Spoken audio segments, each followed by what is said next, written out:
Welcome, friends, to part 9 of My Media Museum's Disco Pink and Blue Disco Case series of videos.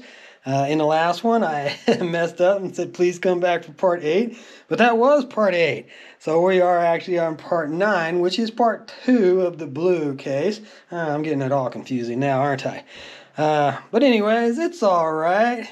And we've got Free doing all right now, which was Paul Rogers before joining the Bad Company. So B-side of this is a song called Mouthful of Grass, which I'm not as familiar with, but everybody knows it's all right now, baby, it's all right. And a lot of people believe that one to be a Bad Company song, but it is not. It is definitely Free, the band before. But here we've got TRex and doing Bang a Gong, Get It On. And that is most definitely one of their best known songs. That's Mark, excuse me. I almost said Tommy Bolin, but I would have definitely got some comments on that. Now, it's Mark Bolin of TRex, and they were Tyrannosaurus Rex for the first few albums when they were much more folk pop kind of music before going glam. TRex is actually credited, or Mark Bolan is credited with creating the glam rock movement. And the B-side of this is a song called Raw Ramp. So, I like TRex. I've got some of their albums, and I've listened to them, enjoyed them. But back in the day, it wasn't a band that I was into. It's something that I got into in later years.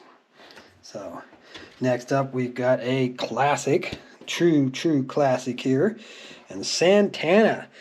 I Got a Black Magic Woman, off of the Abraxas album, which was probably one of their most successful and best albums. Carlos Santana, is the guitarist, driving force behind Santana, but they were a band called Santana, not Carlos Santana at that point in time. B-side being Hope You're Feeling Better, off of the same album and the same time. And unfortunately, there's not a date on there for us, but I know that's the early 70s. Sorry about that. Next up, we got Chairman of the Board. Give me just a little more time. I don't know if they had any other big hits. They might actually fall into that one-hit wonder category.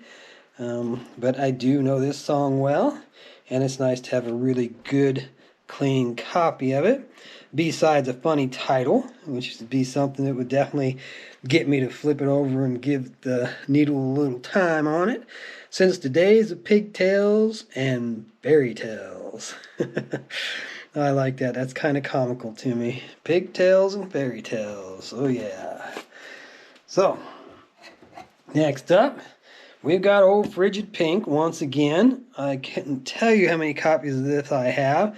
I do have a copy of the Eric Burdon and the Animals' House of the Rising Sun, which was the original version of this song.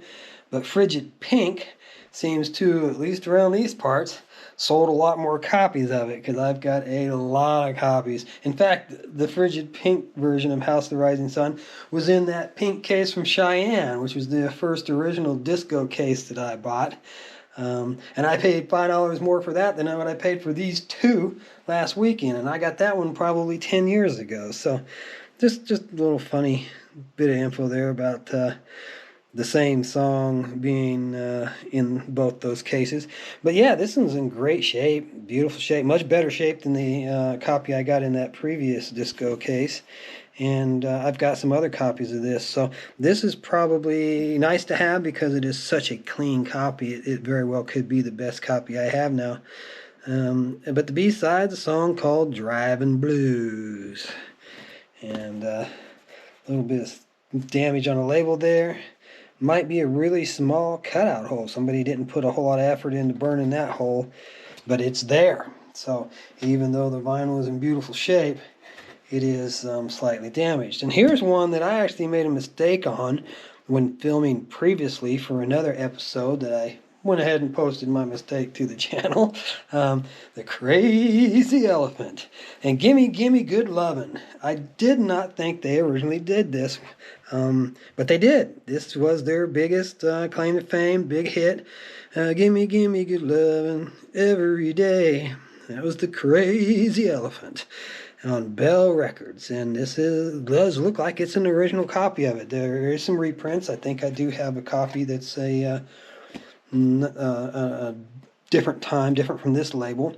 But you'll see again, it's another cutout. It's another got another burn hole in it. So old Debbie got a lot of her copies out of the dumpster or from a friend. The B-side being Dark Part of My Mind. Don't go there. You don't want to go there. Not to the dark part of the mind. Come away if you can. Do do do do do do do do. All right, America, and adding another copy of "Been Through the Desert on a Horse with No Name." I feel, yeah, great song. Love that song. Love America. Got a bajillion copies of it. It was popular. It sold really well. It pops up often in mixed boxes of 45s around these parts. So no problem with having another copy, especially when it's as clean as this. B-side is being Everyone I Meet is from California. Well, maybe you need to go someplace else for a little while. But yeah, Everyone I Meet is from California. That's a kind of a funny title. All right, next up we got another Elvis. Hey, we had some Elvis in the first one, and here we've got at least one in the second. So Elvis Presley doing Guitar Man. At least in this case, I do know that song. That was in the Clam Bake movie. That was a song that he did in that film. I have all of Elvis's films on DVD, and I should actually probably get those filmed, but I've been so wrapped up in the 45 RPM vinyls and enjoying filming them so much that I've kind of let the DVDs slide, which was the original intention of this channel, was to, document and share my DVD collection. But, I got a lot of different collections, as I said in my intro video, which if you go to the home page for the channel, you can see that intro video where I'm talking about my intentions with the channel and what I had to share. I got a lot of video games, collector's cards, DVDs, lots of different physical media, which is what the My Media Museum is. I just left the word physical out.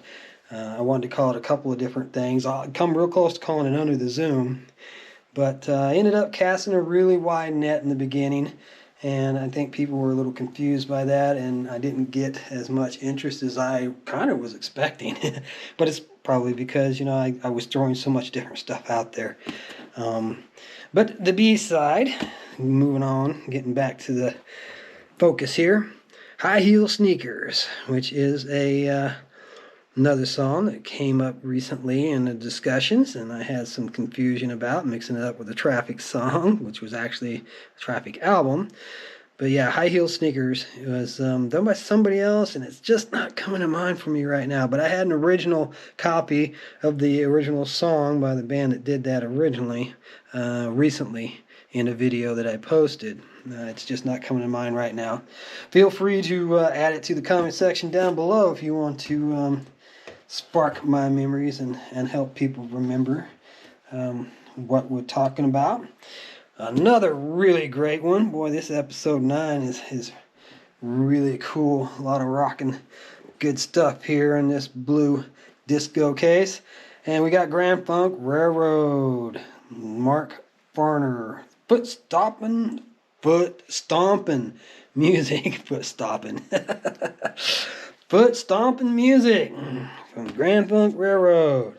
And the B-side of that is a song called I Come Tumbling, which is another Mark Farner composition.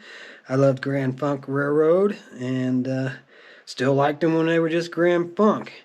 I really, really liked the Frank Zappa produced album, Good Singing, Good Playing. That was a favorite of mine that actually didn't do all that well for him, surprisingly. But love the 3D one. I was a big, huge fan of 3D stuff when I was a kid, you know, with the red and blue glasses, and they had that Shining On album that had the 3D cover. Yeah, I definitely had to get that one and appreciated it. And a lot of good music from Grand Funk. Next up, we've got Edison Lighthouse.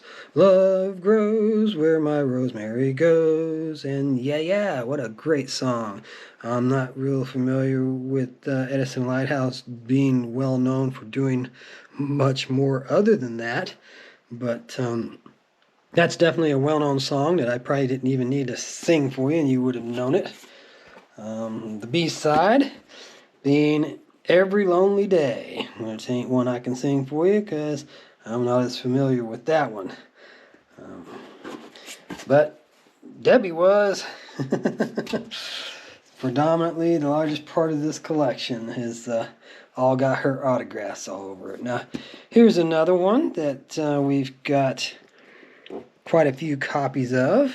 And the Monkees doing Daydream Believer and Homecoming Queen.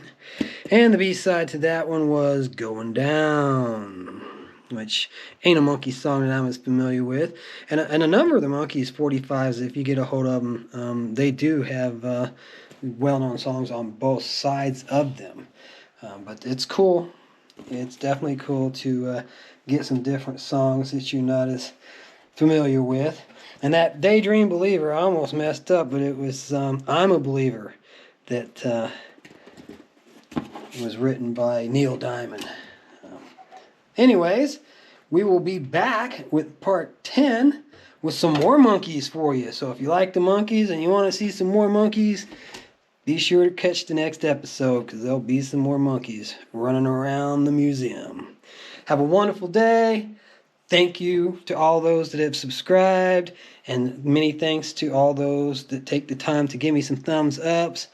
You guys are wonderful, and I want to continue to keep producing videos and putting them up for you to watch and enjoy, hopefully.